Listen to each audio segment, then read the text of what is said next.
Obrigado, pastor Hamilton, pelo carinho. Podem assentar, meus irmãos, por gentileza. É uma alegria estar com vocês nesta noite, nesta linda e abençoada igreja. Abra sua Bíblia comigo, no Evangelho de Cristo, conforme o relato de Marcos, capítulo 4. Marcos 4, versos 35 a 41. Marcos 4, 35 a 41. Peço a sua gentileza para, depois da leitura, manter sua Bíblia aberta comigo nesta passagem. Está escrito assim: naquele dia, sendo já tarde, disse-lhe Jesus: passemos para outra margem. E eles, despedindo a multidão, o levaram assim como estava no barco, e outros barcos o seguiam. Ora, levantou-se grande temporal de vento, e as ondas se arremessavam contra o barco, de modo que o mesmo já estava a encher-se de água. E Jesus estava na popa, dormindo sobre o travesseiro. Eles o despertaram e lhe disseram: Mestre, não te importa que pereçamos? E ele, despertando, repreendeu o vento e disse ao mar: acalma-te, emudece. O vento se aquietou e fez-se grande bonança. Então lhes disse: por que sois assim tímidos? Como é que não tendes fé? E eles, possuídos de grande temor, diziam uns aos outros: quem é este, que até o vento e o mar lhe obedecem? Eu gostaria de tratar do seguinte tema: não tenha medo, Jesus está no controle. Eu quero fazer 4 afirmações a título de introdução. E a primeira afirmação é esta: as tempestades da vida existem e são inevitáveis. Nenhum de nós passa pela vida incólume, imune às tempestades. Elas chegam mais hoje ou mais amanhã, democraticamente, para ricos e pobres, grandes e pequenos, doutores e analfabetos, crentes e descrentes. Nós não vivemos numa estufa, blindados. Estamos expostos às tempestades da vida. A segunda declaração é que as tempestades da vida, além de inevitáveis, elas são também imprevisíveis. Elas chegam sem mandar aviso prévio. Elas chegam de súbito. Nos colhem de surpresa. É um acidente grave.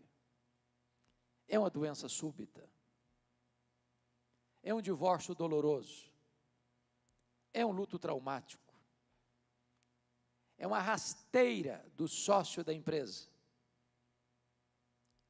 é um filho que se desviou do evangelho e se envolveu com más companhias, trazendo transtorno para a família.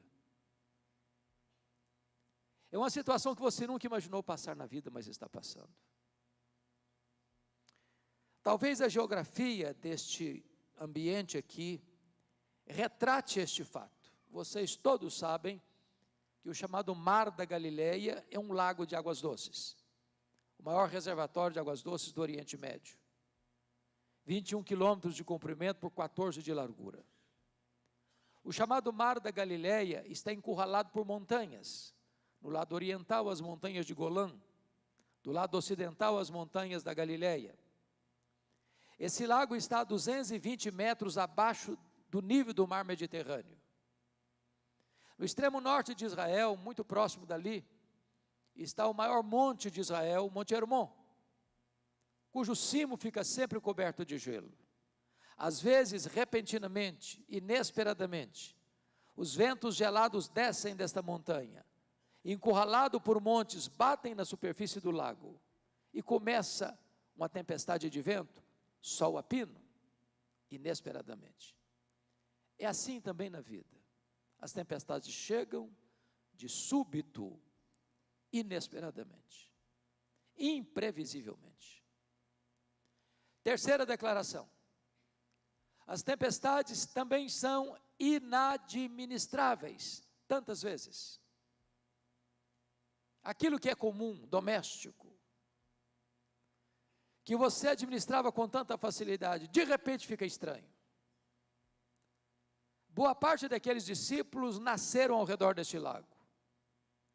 Alguns deles haviam trabalhado nesse lago, conheciam cada palmo desse lago, já haviam enfrentado outras tempestades e triunfado.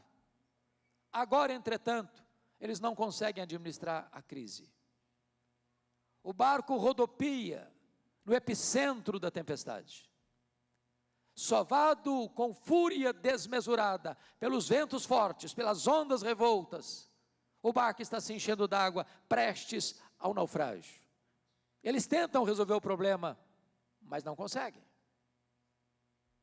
É assim também na vida. Às vezes coisas tão corriqueiras, de repente ficam estranhas demais. Pessoas tão amáveis, de repente ficam cáusticas demais, tóxicas demais. E você não conhece mais a pessoa. Não é a mesma pessoa que você um dia conheceu. Porque as tempestades são também inadministráveis. Mas louvado seja Deus, uma quarta declaração que traz-nos boa esperança é que as tempestades são também pedagógicas. Você e eu cremos que Deus é soberano. Você e eu não cremos em acaso, em sorte, em azar, em determinismo cego, em misticismo, em macumba para crente. Você e eu cremos que a mão de Deus dirige o nosso destino. Você e eu cremos que Deus nunca permite algo na nossa vida sem ter um propósito. As tempestades não vêm para nos destruir, vêm para tonificar as musculaturas da nossa alma. As tempestades não vêm para nos derrotar, mas para nos aprovar diante de Deus. Então, se você está passando uma tempestade na vida, saiba que Deus tem um propósito. Não é para destruir você, é para fortalecer a sua fé.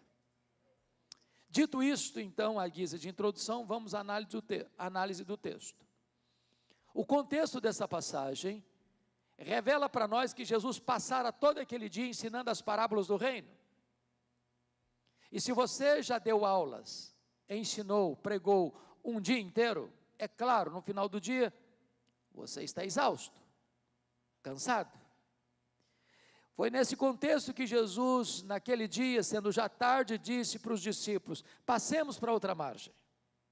E ele entrou dentro do barco, foi lá para trás do barco, pegou um travesseiro, deitou e dormiu. Ele era perfeitamente homem. E enquanto Jesus dorme, e enquanto navegam, a tempestade súbita chega. E eu posso até escutar os discípulos dizendo uns para os outros assim: vamos deixar o mestre descansar. Nós temos conhecimento, nós temos perícia, nós sabemos administrar o problema, nós vamos resolver. Mas não conseguem. Então, quando eles estão no auge da crise, eles recorrem a Jesus com uma pergunta em tom de censura: mestre, não te importa que pereçamos? E Jesus se desperta, repreende o vento, repreende o mar, a grande bonança. Então é Jesus que agora pergunta para eles assim: por que sois assim tímidos? Como é que não tendes fé? E eles, ao verem um milagre acontecer, do mar escutando a voz do Criador, o vento se acalmando como uma fera que se recolhe pela ordem do domador, perguntam uns para os outros assim: mas quem é este que até o vento e o mar lhe obedecem? Se vocês olharam comigo, esta narrativa bíblica está totalmente focada em três perguntas. A primeira pergunta está no verso 38, é a pergunta dos discípulos a Jesus: Mestre, não te importa que pereçamos? A segunda pergunta está no verso 40, é a pergunta de Jesus aos discípulos: por que sois assim tímidos? Como é que não tendes fé? A terceira pergunta está no verso 41, é a pergunta entre os discípulos: quem é este que até o vento e o mar lhe obedecem? Se o texto está regido por essas três perguntas, é sobre elas que precisamos conversar a partir de agora. Então vejamos a primeira pergunta, a pergunta dos discípulos, que é a sua pergunta, é a minha pergunta. É a pergunta que endereçamos a Ele, a Jesus, na hora do aperto, da angústia, da dor, do sofrimento, da ameaça da morte. Quando você se vê encurralado, entrincheirado por problemas que você não consegue resolver. Você e eu também perguntamos: Mestre, não te importa que pereçamos? Não vais fazer nada? Não vais nos socorrer? Não estás percebendo o perigo que eu estou atravessando? Não notas que a morte me encurrala e mostra para mim a sua carranca? Essa é a sua pergunta, é a minha pergunta na hora do aperto. Porque talvez nas horas mais difíceis da vida, a sensação que você tem é que a mão de Deus está encolhida, é que o seu grito não encontra um ouvido aberto. Mas a grande pergunta do texto que precisamos analisar agora é: por que esses homens estão tão desesperados e fazendo uma pergunta para Jesus, que não é uma pergunta, é uma censura? Não te importas que pereçamos? O que não está bem resolvido na cabeça deles? Por que eles estão com essa angústia toda? E eu vou lhes sugerir duas razões. Primeiro, o que não está bem resolvido na cabeça deles é conciliar a ordem de Jesus: passemos para outra margem, com a tempestade que estão enfrentando. Porque na nossa cabeça, via de regra, a sentença é esta: se eu estou fazendo o que Jesus me mandou fazer, não vai ter problema à vista. Ou, conforme nós aprendemos um cântico desde a infância: com Cristo no barco tudo vai muito bem, vai muito bem, vai muito bem, com Cristo no barco tudo vai muito bem. Só que Jesus está no barco e não está nada bem. Como entender isso? Você é crente, você tem uma vida piedosa, você anda com Deus, você é dizimista fiel, você leva Deus a sério, e a tempestade pega você, mói você, ameaça você, amedronta você. Entender a tempestade que Deus mandou atrás do profeta Jonas é fácil. Deus manda a tempestade atrás dele porque ele estava numa rota de desobediência. Deus manda a tempestade atrás dele para trazê-lo de volta para a presença de Deus. Então deixa eu lhe dizer uma coisa: crente desviado é endereço certo de tempestade. Se você está desviado, Deus vai mandar a tempestade atrás de você, não para destruir você, para trazer você de volta para a presença de Deus. Agora, como entender que você está andando com Deus, está enfrentando tempestade? Essa era a crise deles. A segunda crise deles, para fazer essa pergunta em tom de censura, era conciliar a urgente necessidade deles e a aparente demora de Jesus. O que Jesus estava fazendo no barco? Dormindo. Quem está dormindo não está agindo. Eu vou lhes dizer que a demora de Deus às vezes nos machuca mais do que a própria tempestade.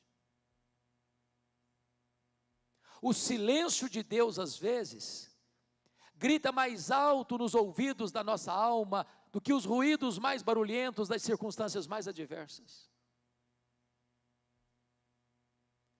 E você vê um ente querido seu numa cama doente, e você ora, e você jejua, e você chora, e você clama. e a situação se agrava. E você está no auge do seu desespero, e você clama aos céus, e a única voz que você escuta é o eco da sua própria voz. Eu fico imaginando que o grande drama de Marta, Maria, lá em Betânia, não foi apenas a doença do irmão Lázaro, foi a demora de Jesus. Percebam comigo a cena. Marta, com a teologia muito correta, manda o seguinte recado para Jesus: está enfermo aquele a quem amas. Ela não diz, corre para cá, larga tudo aí, sai depressa, vem, rápido, precisamos de socorro. Não, ela só diz assim, está enfermo aquele a quem amas. Porque quem ama tem pressa em socorrer a pessoa amada. De onde Marta morava para onde Jesus estava, era um dia de viagem. Então esse homem sai de Betânia, quando chega lá onde Jesus estava, foi no final do dia. E quando ele dá o recado para Jesus, Jesus diz para os seus discípulos, o Lázaro morreu. Morreu que dia? No mesmo dia que o emissário saiu da casa da Marta. Mas o recado que deve ser dado a Marta é este: esta enfermidade não é para a morte, é para a glória de Deus. Aí agora o emissário volta no outro dia, segundo dia. Chega esbaforido e dá notícia, essa enfermidade não é para a morte, é para a glória de Deus, mas o Lázaro já está morto e sepultado. Olha o nó na cabeça da Marta. Jesus fica mais 2 dias onde estava. Se o homem gastou um dia para ir, mais 2 dias, 3 dias. No 4º dia Jesus vai. E quando chega lá, o Lázaro está morto e sepultado há quanto tempo? 4 dias. A pergunta é por que Jesus só foi no 4º dia? Por que Jesus não curou a distância? Por que Jesus não saiu imediatamente, foi junto com o emissário? Por que Jesus ficou mais 2 dias onde estava? Por que Jesus só foi no 4º dia? É porque havia uma crença entre os rabinos, que um morto poderia ser ressuscitado pela instrumentalidade humana, como aconteceu no ministério de Elias e de Eliseu, até o 3º dia. A partir do 4º dia, a crença deles é que não podia existir qualquer instrumentalidade humana, só o próprio Deus em pessoa podia fazer esse milagre.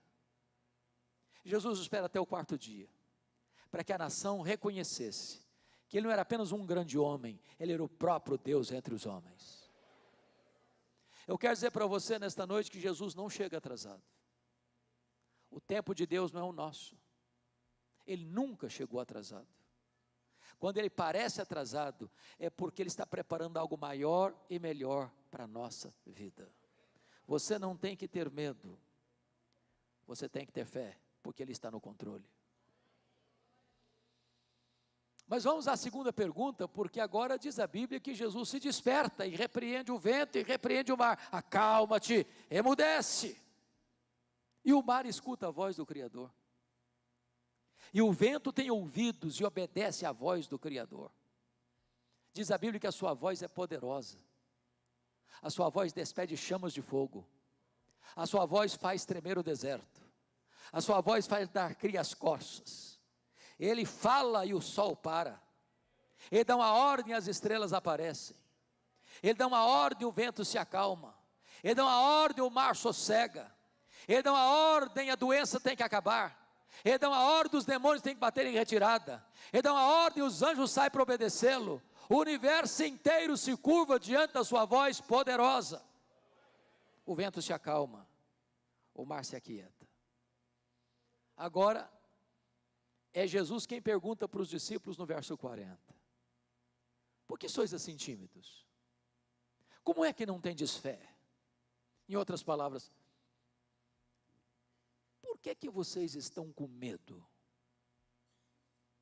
Agora, transporte-se para aquela circunstância e pergunte a você mesmo, você estaria com medo?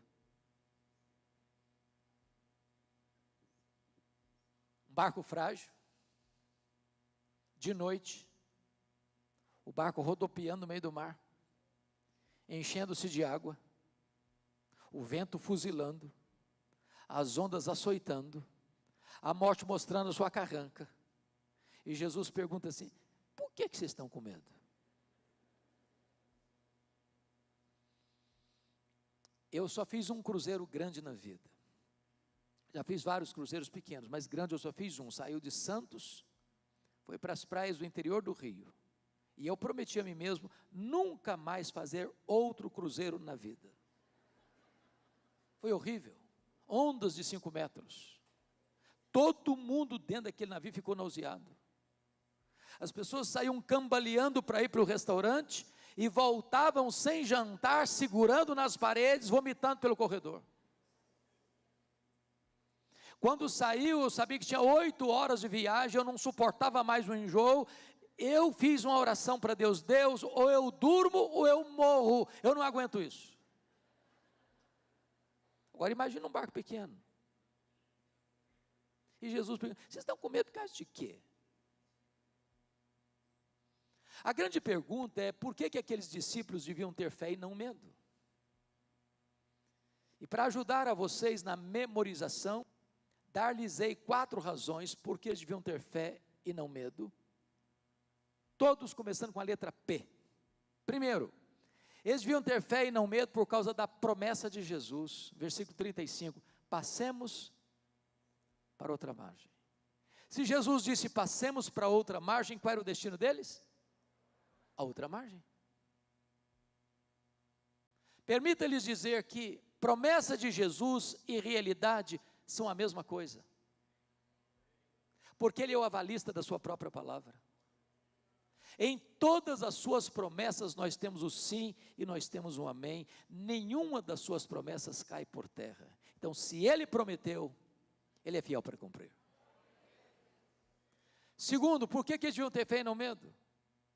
Por causa da presença de Jesus. E quem é Jesus? É o Criador do mar, é o Criador do vento, é o Criador da terra, é o Criador do céu. A criatura não pode vencer o Criador, a criatura não é maior do que o Criador, a criatura não desafia o Criador tem pleno controle e domínio sobre a criatura. Se Jesus está presente, o barco não pode naufragar. Irmãos, entendamos isso. O único remédio, o único antídoto contra o medo, não é a sua saúde, não são os seus músculos tonificados, não é a sua inteligência, não é o seu conhecimento, não são os seus diplomas, não é o seu dinheiro, não são os seus amigos, não é a tradição da sua família, não é a posição que você ocupa na empresa, não é a posição que você ocupa na liderança religiosa. O único antídoto contra o medo é a consciência da presença de Jesus conosco. Somos frágeis demais, vulneráveis demais. Agora, se Ele está conosco, nós não precisamos ter medo. Como Davi disse: ainda que eu ande pelo vale da sombra da morte, não temerei mal nenhum, porque Tu estás comigo. E Jesus prometeu: eis que eu estou convosco todos os dias, até a consumação dos séculos. Terceiro, por que eles deviam ter fé e não medo? Primeiro, por causa da promessa. Segundo, por causa da presença. Terceiro, por causa da paz de Jesus. O que Jesus estava fazendo no barco? Dormindo. Pergunta: ele sabia que a tempestade viria? É óbvio que sim. E se sabia, por que dormiu? Dormiu porque sabia que tudo estava sob controle. Então vou lhe dar uma definição de paz. Paz não é ausência de tempestade. Paz é a consciência que, apesar da tempestade, tudo está sob controle. Não do seu controle, não do meu controle, mas do controle de Jesus. Você está passando luta na vida? Você está passando tempestade na vida? Você não está no controle. Você não está com as rédeas nas mãos. Mas Jesus está. Então você não tem que ter medo, você tem que ter fé. Quarto lugar, por que eles deviam ter fé e não medo? Primeiro, por causa da promessa. Segundo, por causa da presença. Terceiro, por causa da paz. Quarto, por causa do poder de Jesus. Marcos reúne ao redor desta passagem outros episódios que destacam de forma eloquente o poder de Jesus. Se não, vejamos. Aqui ele tem poder sobre a natureza. Aqui ele dá uma ordem e o mar se aquieta. Aqui ele dá uma ordem e o vento cessa. Aqui ele dá uma ordem e a bonança chega. A natureza inteira está debaixo do controle, do governo e do domínio de Jesus. Ele tem poder sobre a sua criação. Mas logo que Jesus acalma a tempestade, preste atenção, ele navega para o que nós chamamos hoje para as montanhas de Golã, para o lado oriental do lago, para a região gentílica. E quando eles desembarcam numa região gentílica de uma das cidades de Decápolis, que são as 10 cidades gentílicas, e tem um despenhadeiro, e tem um cemitério. E tudo que você não espera ver de noite dentro de um cemitério é gente viva. E tem um homem lá, nu, violento, gritando sem parar entre os sepulcros, tomado por uma legião de demônios, 6.000 demônios. Legião, meus irmãos, era uma corporação romana de 6.000 soldados, a máquina mais perigosa e temida do Império Romano, onde uma legião passava com 6.000 homens, flecheiros, com espadas, deixava um rastro de destruição. Tem dentro de um único homem 6.000 demônios.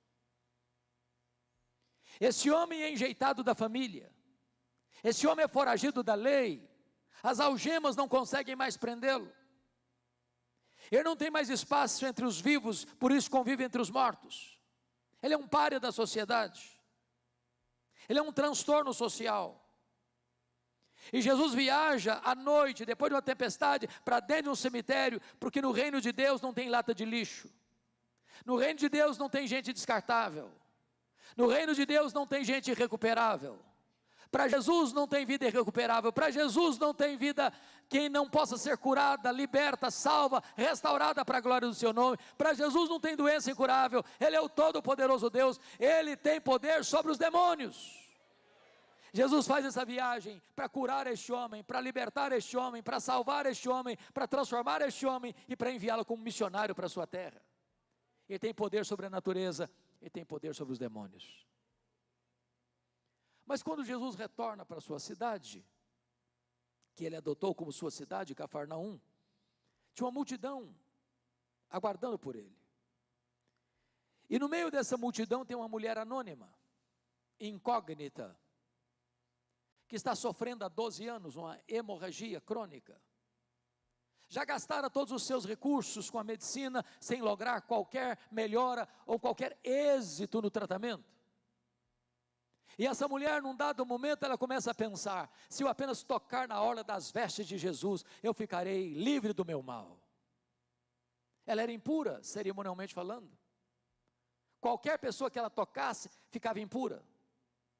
Essa mulher não podia frequentar a sinagoga, essa mulher não podia ir para as festas de Jerusalém, nas festas públicas do templo. Essa mulher não podia conviver com ninguém, essa mulher estava execrada da sociedade, ela enfrentava um mal que a segregava socialmente. É por isso que ela é anônima, é por isso que ela não tem nome. Mas preste atenção, quando o impuro toca o impuro não deixa o puro impuro, o puro deixa o impuro puro. E quando essa mulher toca as vestes de Jesus, seu mal é estancado, sua hemorragia é estancada, a sua doença é curada, ela fica livre do seu mal, porque Jesus tem poder sobre a natureza, Jesus tem poder sobre os demônios, e Jesus tem poder sobre a enfermidade. A última palavra não é da ciência, a última palavra não é da medicina, a última palavra é do Senhor Jesus. Porém, no meio dessa multidão também, Cafarnaum, tem um homem muito conhecido na cidade, talvez o homem mais conhecido da cidade. Esse homem se chama Jairo. Ele é o chefe da sinagoga de Cafarnaum, a sinagoga da cidade onde Jesus viveu os 3 anos de seu ministério, talvez a sinagoga que mais recebeu Jesus no seu interior. E se você ler o capítulo 3 de Marcos, Jesus havia curado dentro dessa sinagoga um homem, num dia de sábado, com a mão mirrada. E isso chocou por demais as autoridades religiosas de Israel, a ponto dos líderes de Israel se unirem aos herodianos, que eram seus inimigos, com o propósito de matarem Jesus. Jesus não era mais bem quisto na sinagoga de Cafarnaum. Jesus estava sendo já rejeitado em algumas sinagogas, porque os líderes judaicos estavam contra ele, perseguindo a ele, para prendê-lo, para matá-lo. Quando Jairo vai a Jesus, ele precisa enfrentar a oposição dos religiosos do seu tempo, ele precisava enfrentar a dificuldade da sua função como chefe da sinagoga. Era ele que trazia o livro da lei, era ele que administrava a sinagoga nos dias da semana para ensinar o povo, e este homem rompe todas as barreiras e vai até Jesus, porque tem uma causa urgente, a sua filhinha única de 12 anos está morrendo. Ele chega para Jesus e diz: Senhor, vamos comigo lá em casa, para o Senhor impor as mãos sobre a minha filhinha, para ela ser curada. E Jesus então disse para Jairo: vamos, Jairo. E Jesus está indo com Jairo. No meio da jornada surge essa mulher hemorrágica. Eu fico imaginando que cada segundo que Jesus demora, o coração de Jairo se acelera um pouco mais.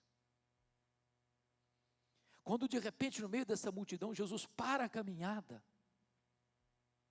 e diz para os discípulos: alguém me tocou. Com lógica cartesiana, os discípulos repreenderam Jesus: Senhor, me desculpe, mas está todo mundo te encostando, está todo mundo te espremendo, está todo mundo te acotovelando, tem uma multidão aí, como é que o Senhor diz alguém me tocou? É claro que está todo mundo te tocando. Jesus: não, alguém me tocou, porque eu senti que de mim saiu o poder. Tem muita gente que encosta em Jesus, mas poucos tocam em Jesus. E Jesus para atender aquela mulher. O coração de Jairo dispara. E eu fico imaginando Jairo dizendo: vamos Jesus, vamos Jesus, vamos Jesus, vamos, acaba logo, deixa isso logo, vamos Jesus, vamos Jesus, vamos Jesus, vamos Jesus, vamos Jesus. Nessa angústia toda, chega alguém da casa de Jairo e diz assim: não incomodes mais o mestre, a tua filha acabou de morrer, agora não tem mais jeito. O mundo desaba sobre a cabeça desse pai. E Jesus olha para ele e diz: não temas, crê somente. E quando Jesus chega na casa do Jairo, tem uma multidão chorando. E Jesus disse para a multidão que estava em prantos: por que vocês estão chorando? A menina não morreu, ela dorme. E Jesus está usando uma expressão para a morte, que é um eufemismo para a morte, é o sono. Porque quando você diz que um morto está dormindo, você está dizendo duas coisas. Primeiro, quem está dormindo está descansando. Morrer para um crente é descansar das suas fadigas. Apocalipse 14, 13. Quando você diz que um crente que morre está dormindo, você está dizendo que vai acordar. Porque se não acorda, não dormiu, morreu. Em outras palavras, a morte não é o último ponto da vida, a morte não tem a última palavra na vida, a morte não encerra o ciclo da vida, a morte já foi vencida, a morte não mais tem poder sobre nós. Agora tem um que entrou na morte, arrancou aquele ano da morte, matou a morte, e é a ressurreição e a vida. O túmulo gelado não é o nosso último endereço. E aí quando está lá o coral da morte, Jesus entra como o solo da ressurreição, e entra no quarto, com seus discípulos mais próximos e os pais da criança, e Jesus fala em língua aramaica, língua materna, a mesma palavra que uma mãe fala para sua filha adolescente, que está na hora de ir para a escola e ainda até quer ficar mais 10 minutos na cama. Bota a mão sobre ela e diz: menina, está na hora de levantar, talita cumi. Está na hora de levantar. E a morte solta as garras da menina, e ela ressuscita. e Jesus a devolve aos seus pais. Porque Jesus tem poder sobre a natureza, Jesus tem poder sobre os demônios, Jesus tem poder sobre as enfermidades, e Jesus tem poder sobre a morte. Ele tem todo o poder, nos céus, na terra e debaixo da terra. O que eu acho curioso, nesse texto, é que quando Jesus desperta, antes de falar para os discípulos, por que vocês estão com medo? Por que vocês não têm fé? Ele acalmou a tempestade, para depois acalmar os discípulos. Numa outra passagem bíblica, que é Mateus 14, 22 a 33, há uma outra tempestade. Naquela, Jesus não está no barco, mas vai ao encontro dos discípulos, na quarta vigília da noite, das 3 da madrugada às 6 da manhã. Naquela ocasião, Jesus mudou a metodologia. Primeiro, Jesus acalmou os discípulos, dizendo: sou eu, não tenham medo, para depois acalmar a tempestade. A pergunta é, por que Jesus mudou a metodologia? Por que neste texto, primeiro ele acalma a tempestade, para depois acalmar os discípulos, e na segunda tempestade, primeiro ele acalma os discípulos, para depois acalmar a tempestade? Porque Jesus sabe quando a tempestade mais atroz, mais perigosa da sua vida está dentro de você, e quando a tempestade está fora de você. Tem hora que o seu maior problema é a circunstância, tem hora que o seu maior problema é o seu sentimento.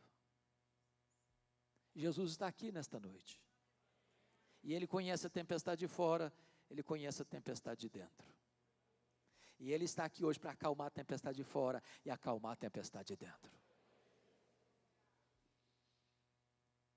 Então, quando tudo se faz bonança, e eu fico imaginando a cena, pastor Hamilton, de um barco balançando com um berço de bebê, que balança para lá e para cá, eles todos molhados, porque o barco estava se enchendo d'água, olhando as ondas recuando como uma fera selvagem que se acalma, olhando e percebendo que o vento está se recolhendo às suas recâmaras, tomados de uma grande admiração e temor, eles se voltam uns para os outros e perguntam, numa pergunta emblemática: quem é este, que até o vento e o mar lhe obedecem? Esta é a terceira pergunta do texto. E nós poderíamos responder essa pergunta nesta noite, dizendo que este é aquele que com o Pai e o Espírito Santo, nos refólhos da eternidade, antes da fundação do mundo, planejou todas as coisas, incluindo você e eu, no seu plano eterno, porque Ele nos amou com amor eterno, e nos atraiu para si com cordas de amor. Quem é este? Este é o próprio Criador do universo, porque todas as coisas foram feitas por intermédio dEle, e sem Ele nada do que foi feito se fez. Ele fez todas as coisas, visíveis e invisíveis. Quem é este? Este é aquele que sustenta todas as coisas pela palavra do seu poder. É aquele que mantém o universo em funcionamento, porque Ele não é apenas transcendente, Ele é também imanente. Ele está aqui. Ele quem dirige o universo. Quem é este? Ora, este é a semente da mulher, que nasceu para esmagar a cabeça da serpente. Este é o descendente de Abraão, em quem todas as famílias da terra são abençoadas.